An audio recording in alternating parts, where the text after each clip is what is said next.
ba'zan arzimagan ish ham qimmatga tushishi mumkin.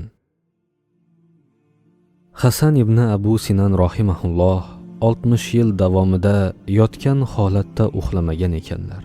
Yog'li taomlar iste'mol qilmagan hamda sovuq suv ichmagan ekanlar. Vafot etganlaridan so'ng u zot bir kishining tushiga kirdilar va u kishi Alloh taolo sizni qanday qabul qildi deb so'radi. Hasan ibn Abu Sinan rahimahulloh Alloh taolo meni juda yaxshi qabul qildi. Ammo hayotligimda bir kishidan nina qarzga olib qaytarib bermagan edim. Shu sabab jannatga kira olmayapman degan javobni berdilar. O'git.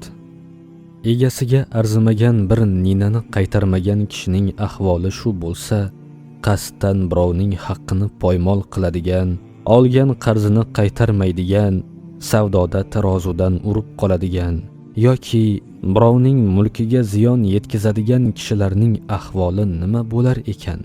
Har bir kishi bir daftar tutib, unga o'zi kimdan qarz va kim undan qarzdorligini qayd qilib borishi kerak. Bu mustahab ishdir. Qur'oni Karimning Baqara surasidagi eng uzun 282-oyatda shu haqida so'z ketadi.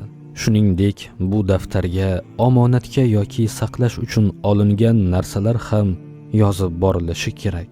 Agar bu kishiga biror korhol bo'lsa, bu uning merosxo'rlariga qarzlarini to'lashlariga va omonatni egalariga qaytarib berishlariga imkon beradi.